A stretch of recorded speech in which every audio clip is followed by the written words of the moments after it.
Teman-teman, seperti biasa, ini saya mau menampilkan video pusaka-pusaka temuan. Cuman ini suatu kejutan buat saya dan juga buat ini teman saya ini, sahabat saya ini, Mas Aryo. Ini saya lagi di rumah beliau, saya ada di Jogja.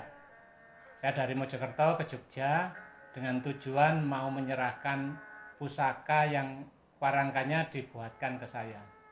Nah, kebetulan pada hari ini saya ada kepentingan lain di Jogja, jadi saya sekalian menyerahkan pusakanya secara langsung. Jadi ini tadi sudah saya bawa di tas saya, tapi mau saya serahkan beliaunya kurang berkenan. Jadi sampai detik ini beliaunya masih belum tahu gimana pusakanya yang dulunya kotor terus direstorasi jadi bersih, diwarangi, terus dibuatkan warangka. Itu belum tahu. Ini nanti membuat suatu kejutan, Mas Aryo. Bukan berarti setiap orang pesan nanti saya harus mengantarkan ke rumah. Nanti kalau misalnya orang Jakarta yang pesan saya mengantarkan ke rumahnya kan juga repot. Ini kan hanya kebetulan saya ada momen, saya ada undangan acara lain di Jogja, jadi saya mampir ke rumah beliau dan untuk mempererat silaturahmi dan persaudaraan kita. Nah, ini pusakanya mau kita buka sama-sama. Jadi Mas Aryo yang pemilik pusaka juga belum tahu, kita saksikan bersama-sama. Penasaran? Iya, ini penasaran. Nanti juga di video juga nanti ditampilkan kondisi awal ditemukan, awal kondisi kotor sebelum direstorasi. Nah, ini pusakanya. Enggak, Mas Aryo yang buka. Saya bukan. Ya, yang membuka tetap Pak Rahmat aja. Oh, saya yang buka. Saya menikmati warangkanya dulu, Pak Rahmat. Ini terbuat dari kayu Kamboja makam, Mas Aryo. Kamboja. Iya, Kamboja makam. Tapi Kambojanya udah sepuh ya, Pak ya? Iya, sudah ratusan tahun. Ya, rezeki saya dapat kayu yang bagus. Monggo, Pak Rahmat.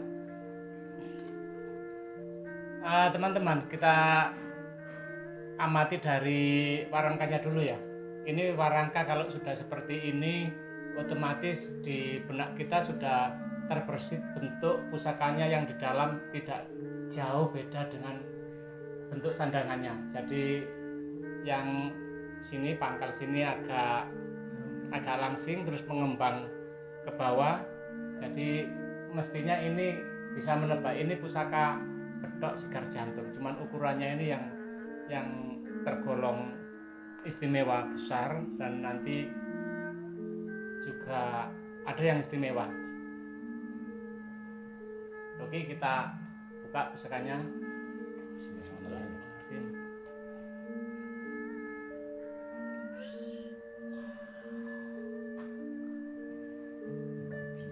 Biasa ini.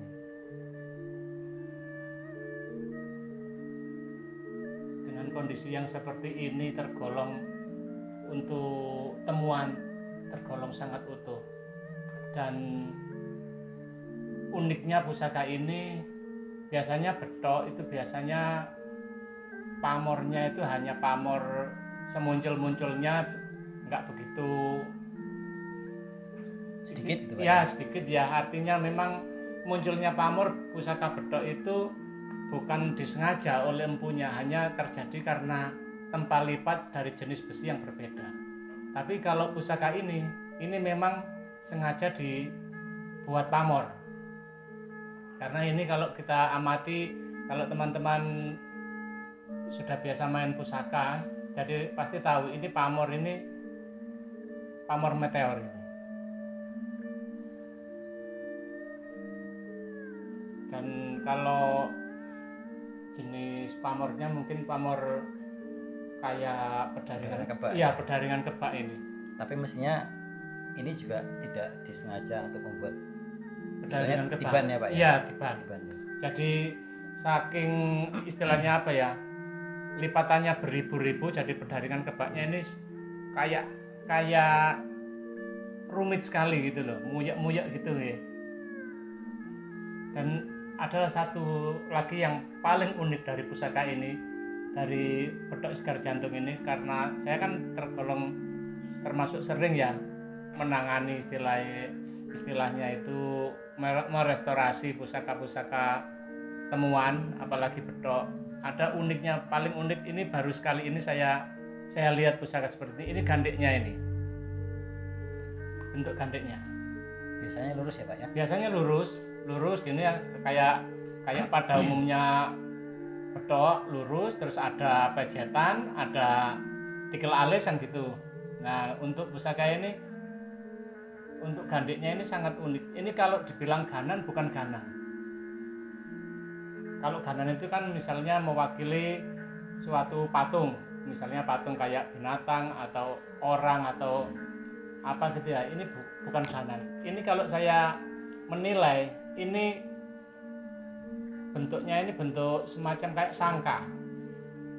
Sangka itu semacam kayak kerang laut. Apa kerang laut? Apa? Kerang laut ya. Iya, kerang laut nih. Kalau bahasa sekarang itu sangkakala itu loh, yang Trompet. Trompet kayak gitu. Jadi muter kayak gini. Ini. Perlambang apa Pak? Iya. Kalau sangka itu lambang dari kerajaan Medang. Jadi istilahnya era Sailendra, era Sanjaya. Masih jauh sebelum Singosari ya Pak ya? Oh, jauh sebelum Singosari pusaka ini. Jadi eranya era kerajaan Sailendra, yaitu dinasti Sailendra abad ke-7 ya Pak? abad 78 ya. 78. Yaitu kerajaannya menggunakan lambang sangka. Jadi ini kayak sangka ini. Jadi muternya ada di sini. Oh, iya.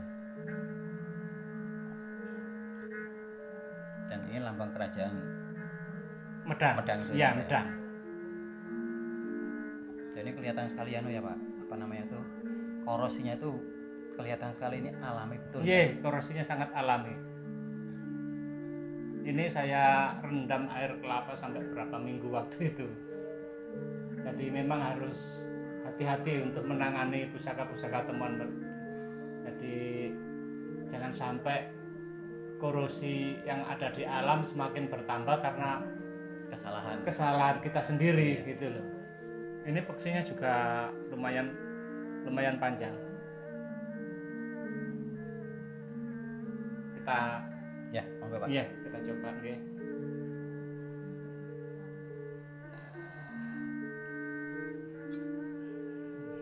Kotak ya Pak. Nggih, peksinya kotak. Harus sampun begitu Pak. Ini aja nanti malah Supaya ada panjang ya ini. Iya. Ujungnya aja kelihatan. Ini ujungnya kelihatan ada pamor juga. Oh, berpamor Iya, sampai sampai peksinya ya Pak. sampai peksinya ini ada. Oh iya. Nggih, Ya kelihatan. kelihatan. Ya, apa kelihatan Pak? Nggih, kelihatan. Bentar. Sekalian biar puas, Mas.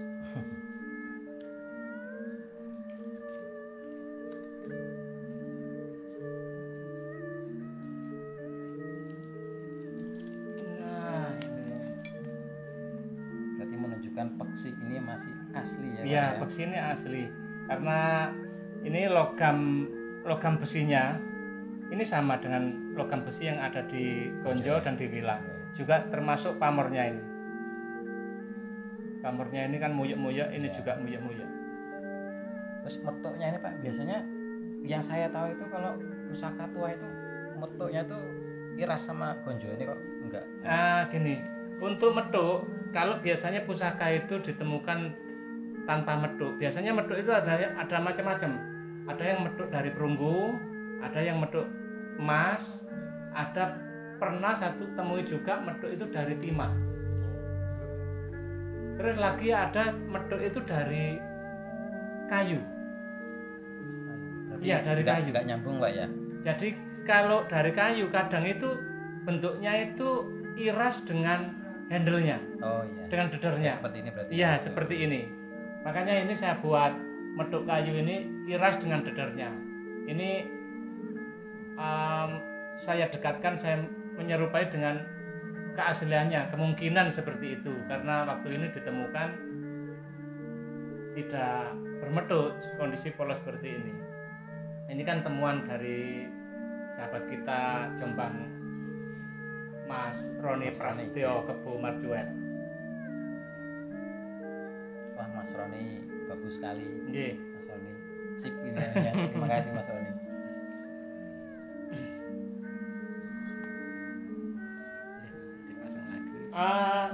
Ada lagi teman-teman yang perlu saya sampaikan, kita bahas bersama. Ini tentang sogokan. Biasanya sogokan itu dalam dan jelas.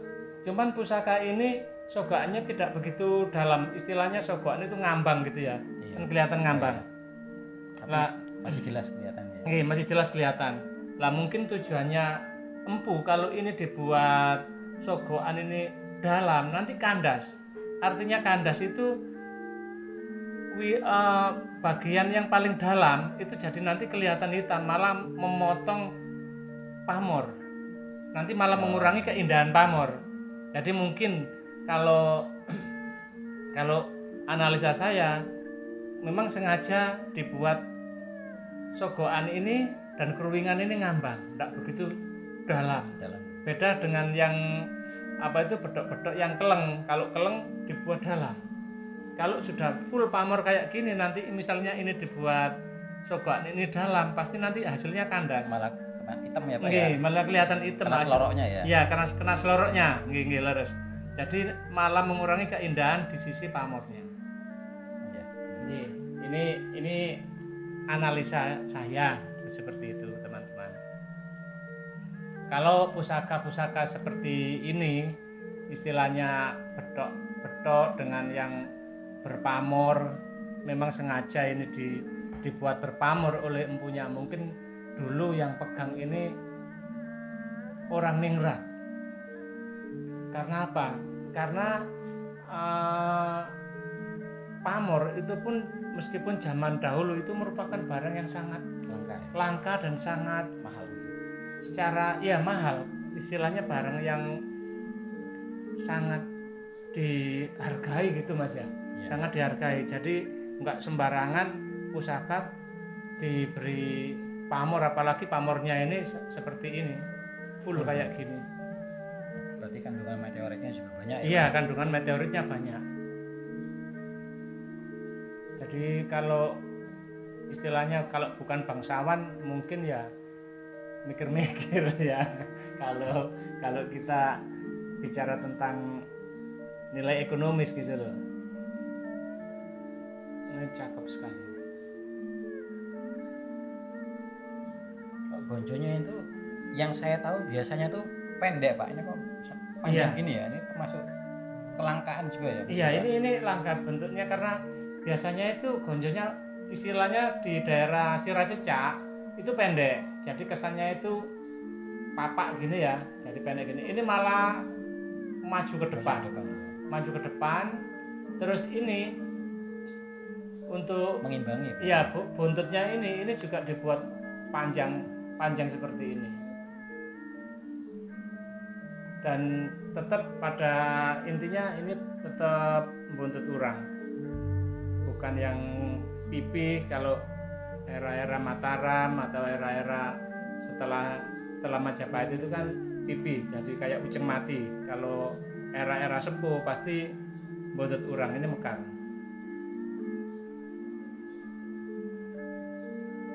Ini kalau bukan besi pilihan atau tempat lipatnya waktu empu membabar ini enggak kualitas prima, kondisinya pasti sudah hancur. Pasti sudah hancur karena katakan abad 8 sampai sekarang abad 20, abad 21 sudah berapa? 1300 tahun yang lalu ini terpendam di sungai. Kayaknya ini dulu temuan Bengawan Solo ini. Iya, Bengawan Solo, bukan Berantas. Bengawan Solo. Sangat cakep sekali. Monggo Mas Arya kalau mau menanting. Menurut saya ini suatu pusaka yang betul-betul luar biasa. Pak Rahmat ini kan boleh dibilang ya pakarnya pusaka-pusaka temuan ya. Mungkin bukan ratusan ya Pak, mungkin sudah ribuan ya Kalau yang diwarangi sama Pak Rahmat. kalau saya main di pusaka temuan itu mulai tahun 2003. Oh, iya. Lah ya saya bilang bukan ratusan, bukan ribuan. Jadi mulai tahun 2003. Jadi pertama didapat terus dibersihkan, itulah kelihatan besi aslinya ya Pak ya. Besi aslinya. Jadi beliau ini sudah mungkin pegangnya udah ribuan pusaka. Jadi sudah sangat hafal ya. Jadi dari bentuknya, dari jenis besinya dan ciri-ciri yang lain ini menunjukkan ini memang sudah sepuh. Iya, sepuh. Estimasi itu medang ya Pak ya. Iya, estimasi medang. Jadi bahan ini tuh, pusaka ini tuh usianya sudah 1300 tahun yang lalu dan masih boleh dibilang ini masih utuh, sangat utuh. Kondisi utuh. Ya, kondisi ini. utuh. Saya berpikir pada zaman dahulu nenek moyang kita itu sudah bisa membuat karya seperti ini ya Pak ya. Iya, sangat luar biasa nenek moyang kita. Jadi ilmu metalurgi mereka itu sudah sangat luar biasa, itu bisa menggabungkan dari beberapa jenis logam ya Pak ya. Bahkan kan ini berapa jenis logam ini, seloroknya baja, terus ini ada besi, terus lagi pamornya dari apa, batu meteor, dan itu kan unsurnya banyak sekali, ada titanium, macam-macam, ada plutonium dan lain-lain. Itu menurut saya luar biasa sekali. Dan ini Pak Rahmat dapat yang model seperti ini termasuk langka ya Pak ya? Langka. Untuk model yang kayak gini saya 3 kali ini, Mas Arya. Yang ininya seperti ini? Iya, yang istilahnya maju ke depan kayak gini, terus ini ke belakang. Cuman untuk gandek yang bermotif sangka ini baru sekali ini. Iya. Kalau yang dua kali dulu depan ini gandeknya ini kembang kacang. Iya. Kalau kembang kacang ya masih agak biasa ya Pak ya. Biasa sudah sering kita temui. Ya. Sudah sering kita temui. Tapi untuk bentuk sangka ini baru pertama kali ini saya. Saya juga baru lihat ini Pak. Kemarin saya pas sebelum dibersihkan saya nggak tahu ini bentuknya apa. Kemarin diperkirakan seperti belalai gajah ya Pak. Ternyata bukan ya. Ternyata bukan. Ini sangka. Ini benar-benar kewahyuan Mas Arya ini mendapatkan pusaka ini. Ya. Dan ini pusaka mencari tuannya Pak ya. Belum saya maharkan, ini sudah berjalan menuju saya ini. Cukup Mas Arya? Ya, sambung Pak.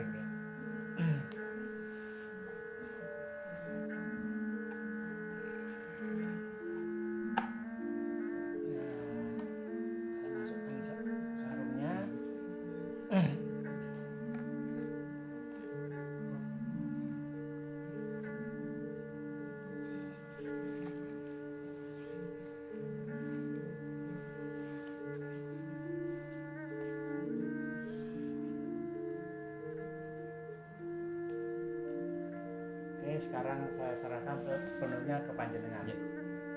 Matur nuwun Pak Rahmat, kan saya simpan dan saya jaga baik-baik, dan ini pastinya akan menjadi salah satu pusaka andalan saya.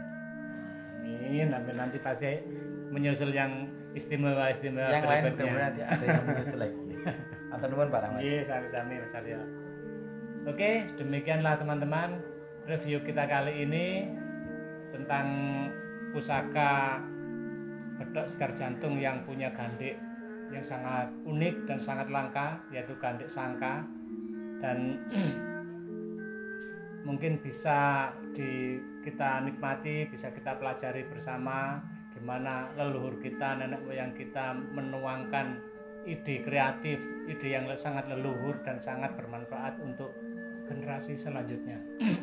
Oke, saya akhiri sekian dulu. Salam budaya, salam benda-benda bertuah. Assalamualaikum warahmatullahi wabarakatuh.